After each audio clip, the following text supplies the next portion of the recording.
Yes guys, it's FPL Guy here and welcome back to the FPL Guy YouTube channel. How's everyone doing today? So when you clicked on this video, you probably saw my new intro, and what do you guys think of it? I think it adds a little bit of professionalism into the channel, so I hope you guys like that.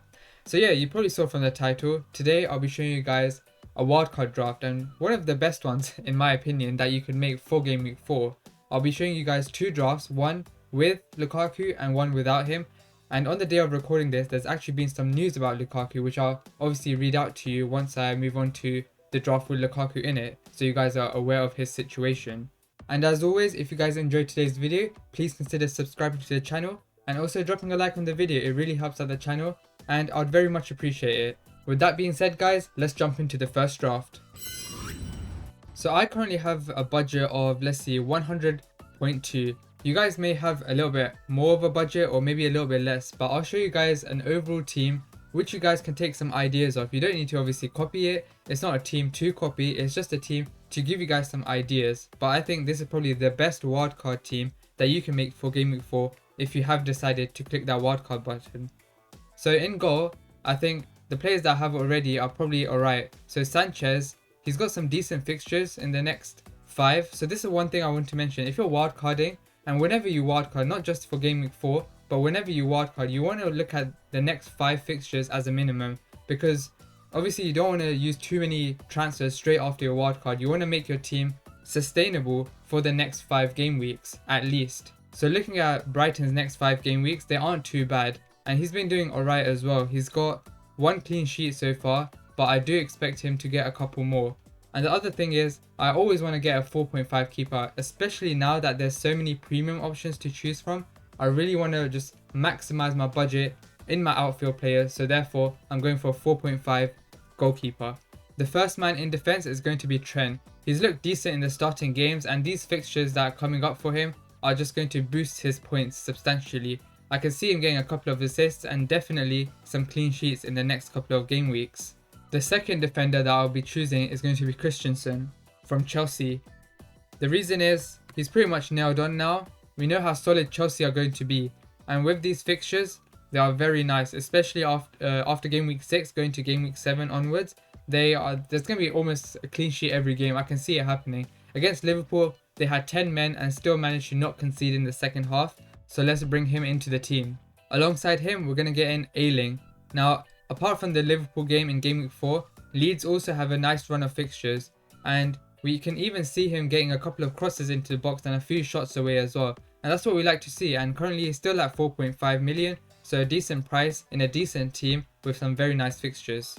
Next we can bring in Marcel from Wolves. Now this guy, he's been playing really well, playing quite advanced as well. He's pretty much nailed on now. He's getting 90 minutes every game and should continue to get 90 minutes. And just have a look at these fixtures. Only difficult one I guess is going to be in game week 10 against Everton. Apart from that, until game week 14, a very nice run of fixtures. So definitely a couple of clean sheets. I do expect them, even though they haven't kept any so far. I think that they do have that capability to get those clean sheets in these fixtures, so we can bring him in. Another player I'll just mention now is going to be Cody. If you want to go for a slightly safer option who's definitely nailed on 100%, then you can go for Cody at also 4.5. He's a decent option. But Marcel, I think he's pretty much nailed as well, so there's no reason to go for Cody, as Marcel is definitely more attacking. And the final spot, we'll give it to Livramento. So this guy, we've also seen him playing quite advanced for Southampton on the right side, and he hasn't got the best fixtures. So he's got City, Wolves is going to be quite hard, Chelsea's tough, but he's 4.1 million and a decent option just to put on your bench. Moving on to the midfield, you're going to have to go with the man Mo Salah. You can't make a draft without him. He's doing really well, and plus his fixtures are phenomenal as well. So you can definitely expect some double-digit hauls here. So definitely you do not want to go without him. Now alongside Salah, I'm going to bring his teammate in Jota as well. The reason I've gone for Jota over Greenwood in this draft is because if Firmino is out, Jota is nailed, and I think he's a better option than Greenwood because he'll be playing more centrally than Greenwood, and I think that Liverpool's fixtures are a little bit better for them attacking wise, so he can definitely get on the score sheet. Even when Firmino comes back, if he's able to get at least 60 to 70 minutes and he starts those games, then he'll still be a very nice option. Alongside Jota, we're going to bring the other popular player, Ferran Torres. One thing to point out about Torres, and something to just keep in mind, is that Phil Foden and De Bruyne, they're both set to return to training for Manchester City, and they could start on the bench. So that could mean that Torres gets a little bit less minutes than usual, or even he could be rotated. So that is something to keep an eye on. The fourth midfielder spot is going to go to Traore from Wolves. Now Traore, we've seen that he's playing really well statistically as well. He's been playing phenomenal. Now if you watched my last video, I actually done a comparison of Traore with Gray and also Jota and Torres. If you guys want to check that out, I'll leave the link to that video down in the description for more detail about their specific stats. But Traore, I already mentioned that their stats are amazing and he's been playing really well as well. The main person from Wolves, if you want, is going to be Jimenez, but I think that the other forward options that are available at the moment are just a little bit better. Therefore, just to cover that Wolves attack with these very nice fixtures, Traore is a decent shout. And the fifth midfielder spot is going to go to Sissoko. So you're mainly going to be playing a 3-4-3 formation with this draft, so Sissoko is going to be your bench option. And finally, let's move on to the forwards. So the first person, the main man, Cristiano Ronaldo. We have to get him in, right? There was no Bruno, so that obviously meant Ronaldo's coming in. For the next couple of fixtures, they are pretty nice. Newcastle at home.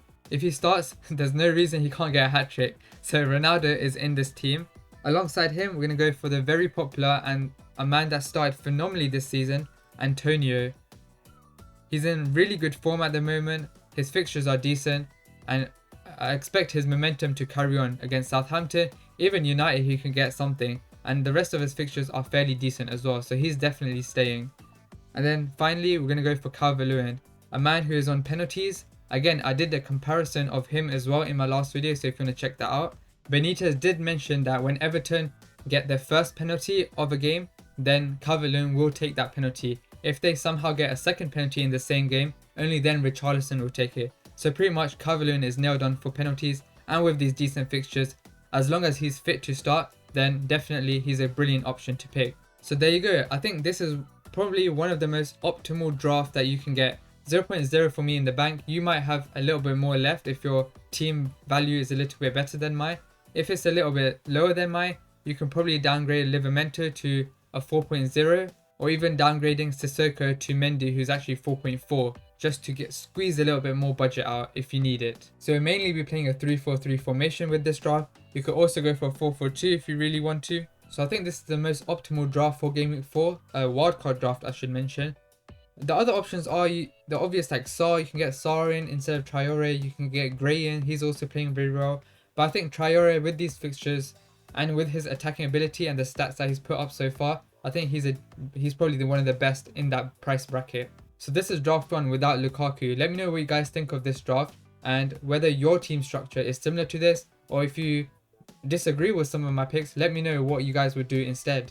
Now let's move on to draft 2 with Lukaku. Now the news about Lukaku was that he mentioned, and I'll quote him, he said, "I'll have a scan of my thigh first. I'm struggling with a minor issue for a while and then I'll return to Chelsea."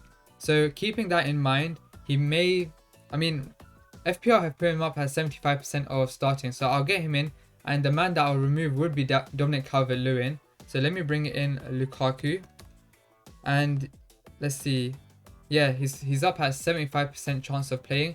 So if he does miss out, then obviously I would recommend to avoid him because he's not playing in Game Week 4, and then he's got Tottenham and City next anyway. So you might as well wait a little bit and get him in at Game Week 7.